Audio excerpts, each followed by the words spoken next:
you want every single penny really goes into the skin and do its damn job, right?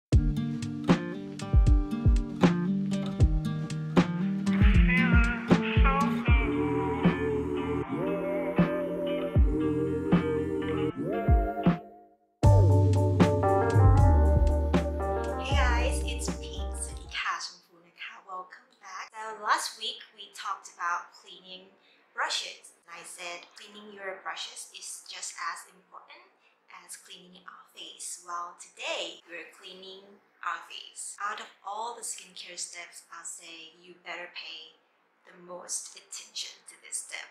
But I think this is where people pay the least attention to because let's admit it, we're lazy. Me too, I'm so lazy, but we gotta do what we gotta do. But trust me, having a thoroughly clean skin is like the make your long-term healthy, youthful skin.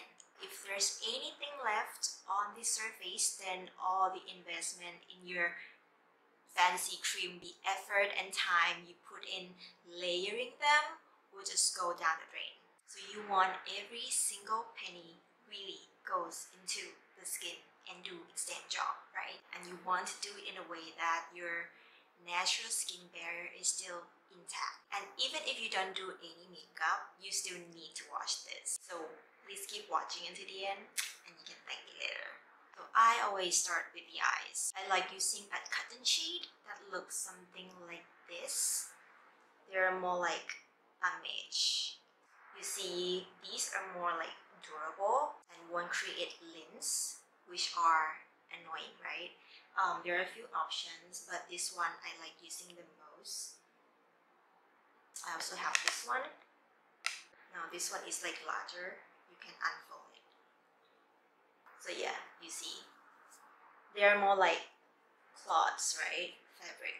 So I always use this type of cotton. So what I do, I wet it a bit, squeeze out the water, then pour a little of eye and lip makeup remover.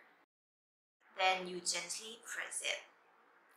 This way, you won't need to use a lot of the remover because the product is already distributed throughout the sheet. Then I unfold it so I have more area to work with. I'll just put it over your eye for like 10-15 seconds and don't use any pressure. Just let the product do its job and be careful not to drag your skin. Remember, be extra gentle with the eyes. Now don't go back to your skin with the same dirty area. Always use the clean surface. So you move and then go back to the same area or move to the other area, because using the same dirty area means you have these small dust and like cosmetic particles rub against your skin and it can cause micro tears and you can't see them. Think eyeshadow, for example, glitters. They are plastic, sharp plastic, which when you drag them around, they can cut your skin. So it's like you're using visual scrub,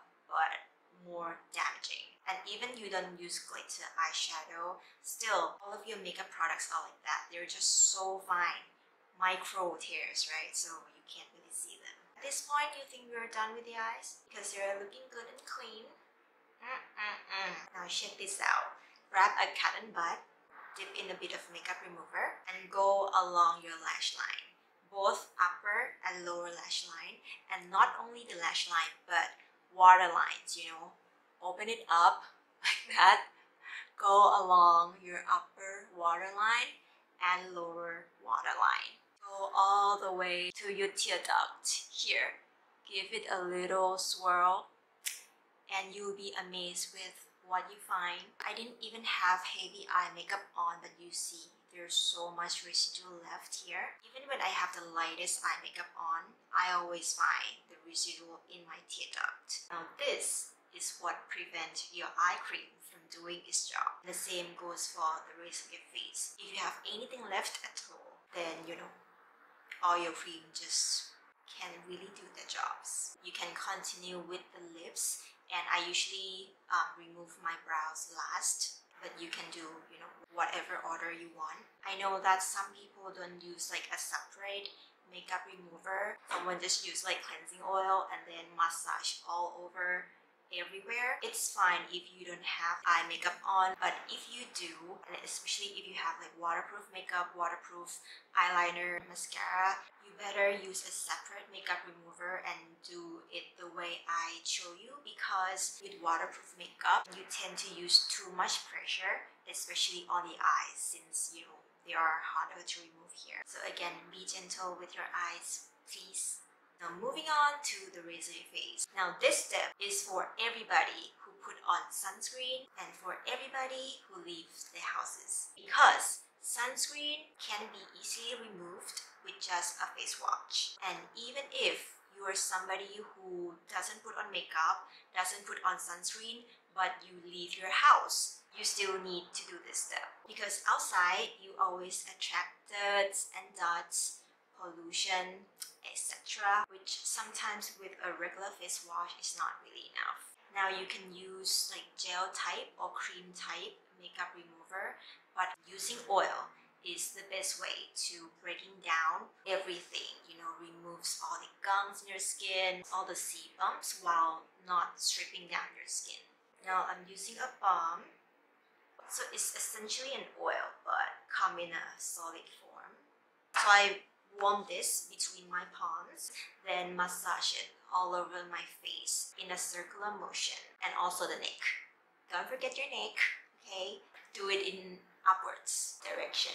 And I sometimes do facial massage with cleansing balm too, when I need like a quick deep load by the next morning. I will be showing you how I do it in the next video, so stay tuned for that. Now just like with most cleansing oil, before washing with water, you need to apply a bit of water to emulsify the products, you know, breaking down all the oils. Then rinse your face with lukewarm water. No hot water, no cold water, just a room temperature water, because your pores don't shut and open like doors. You know, extreme temperature would only cause your skin irritation.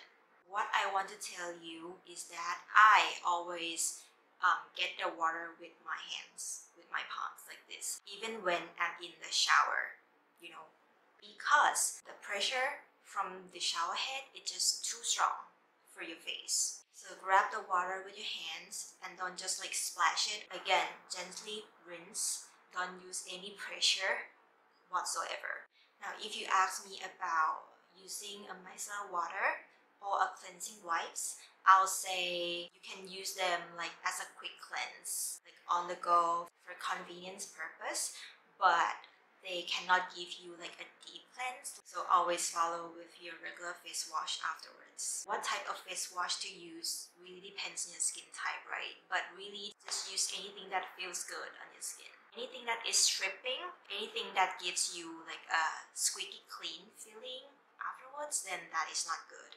You do want to maintain your like natural oil in the skin to protect the skin barrier and your skin balance. And once you're done, pat your face dry immediately. And don't air dry your face, you know, because as the water evaporates, it takes the water from your skin with it. So, and I said pat, don't rub, okay? Rubbing can irritate, you know, stretch and cause wrinkle on your skin over time. And always use a clean towel to avoid pressing back the bacteria on your skin, you know, or you can just use a facial tissue.